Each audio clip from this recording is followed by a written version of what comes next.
Hello, welcome back to my channel. My name is Carly Stevens and this is English Nerd. So first of all, thank you for your patience since I was not able to put out a video last Monday. I was sick for like 2 weeks, so that was super fun, but I think I'm on the other side of that, so now I can actually film some new stuff. So before I begin, I have an announcement, and that is that I am going to be giving away young adult fantasy, well, mostly young adult, but fantasy books every month from now until my debut novel comes out in July. And all you need to do in order to get in on that, as well as get a bunch of behind the scenes stuff, is sign up for my newsletter. So the link is down below, and if you want more information, you can go to my website, which is carly-stevens.com. So without further ado, today's video.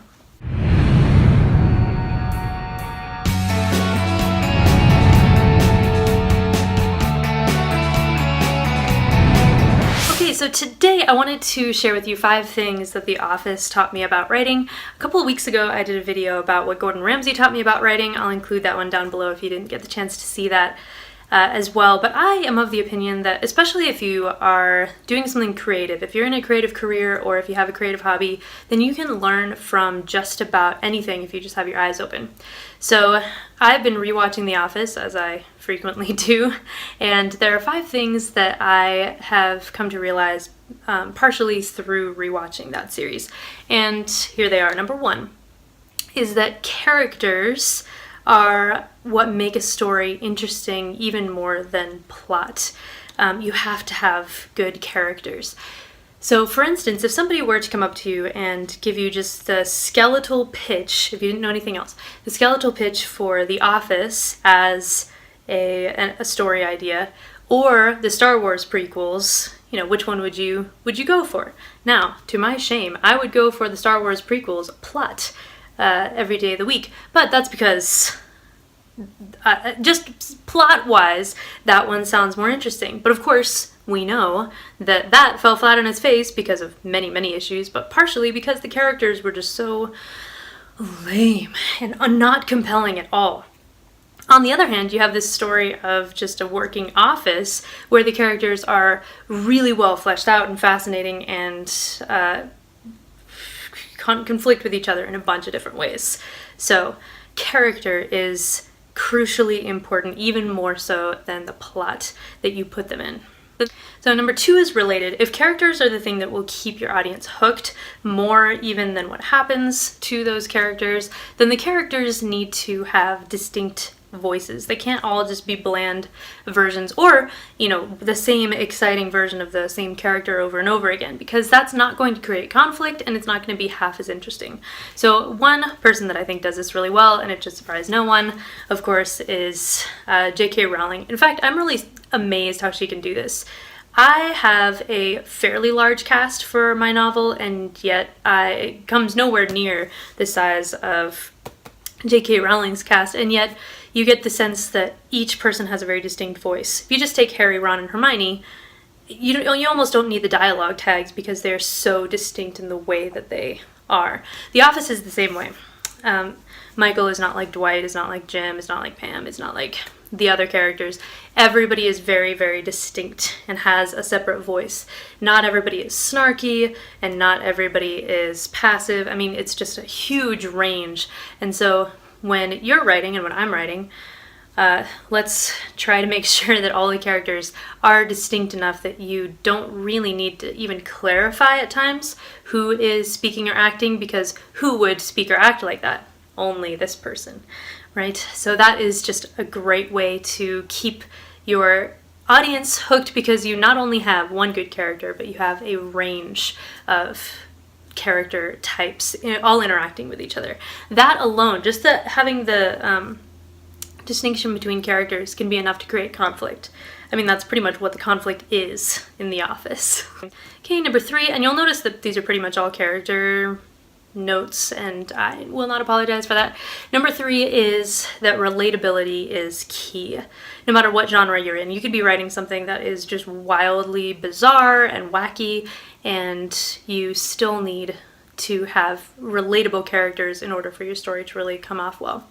An example that I have used before on this channel is 1984. I've used it as an example for something else, but 1984's Winston Smith is by no means a perfect hero or anything like that, but he has moments that are super, super relatable. Just that discovery of, trying to make the world better, and how do you maneuver in a society that doesn't necessarily allow that sort of questioning. He is a very realistic character, not necessarily a good one, again, but somebody that is your portal into this world that otherwise would be very alien to us. So this is a great example. And of course, if you watch The Office, maybe you don't relate to every character, but man, the situations are relatable enough that you cringe when things are awkward, because you know what it's like for things to be awkward, or you're rooting for that office romance with Jim and Pam. It's just, the relatability is fantastic. Number 4 actually does not have to do with character so much as it has to do with pacing. One of the things that I loved about The Office when it first came out is that it didn't have a laugh track. Now, I'm not uniformly against laugh tracks. I've still liked some sitcoms that include them, but it has gotten to the point where every 10 seconds you need a laugh track, and it just is exhausting. I tend not to like those sitcoms half as much as I like ones more like The Office that have no laugh track whatsoever. So one thing I learned about pacing from The Office is that you have to give moments to let the characters breathe. You need to give some space for the audience to actually remain on board and feel the effect of whatever it is that's happened. So if there is a major tragedy that happens in your story, don't rush right on, or if you have to rush right on, but take some time soon after to let the characters breathe and feel the effects of that. Or if something really good happens, maybe your characters, maybe that Jim and Pam slow burn romance, they finally get together. Let the audience feel that and sit in that, experience that for a while. React to it rather than just moving at lightning speed on to something else. So giving that space where people can experience the awkwardness or the goodness or whatever it is really useful. So not taking quite as obvious a tack as one of these. Kira Cass, in her selection series, I don't actually have her original selection series, which I like more than this, but we'll just use this as an example. Her selection series is fluffy and fun and is romance. It's kind of The Bachelor meets, not quite the Hunger Games, but it's a bunch of women in the original selection series that come, and then the prince gets to choose among them and kind of sends them home as time goes on until he decides who his bride will be.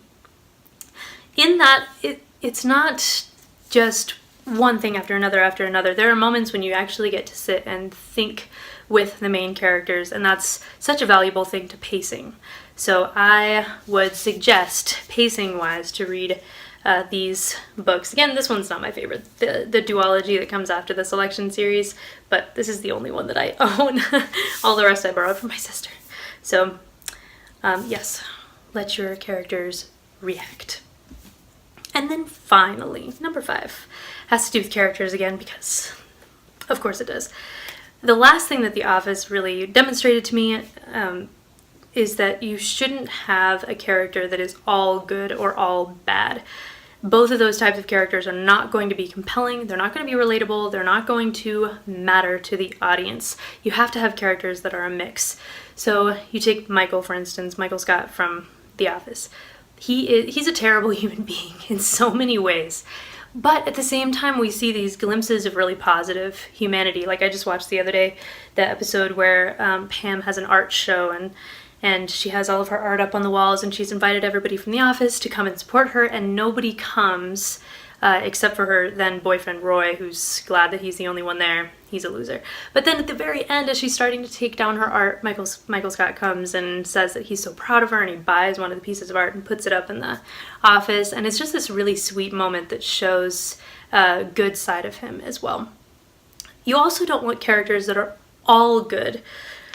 If you think about Jim, for instance, he's generally a really good character, but there are times in later seasons, for instance, when he's really passive and he should speak up and he doesn't, and he just has a lot of issues himself, which goes back to that relatability piece.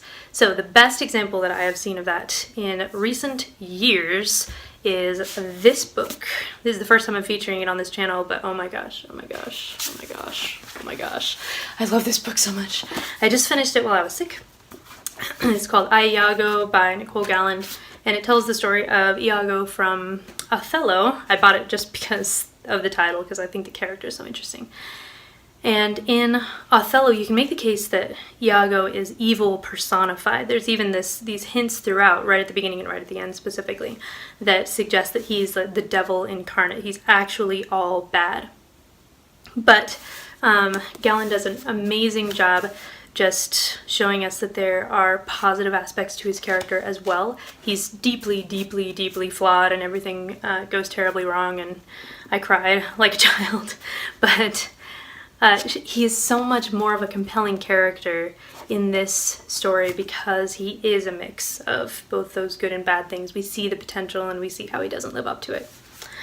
So those are the 5 things that I would say The Office has either taught or reinforced in me as far as writing goes. So what are some of those unexpected places where you have learned to better your craft as well? Let me know in the comments below. Like this video if you like it, subscribe if you haven't, and I will see you next week. Bye.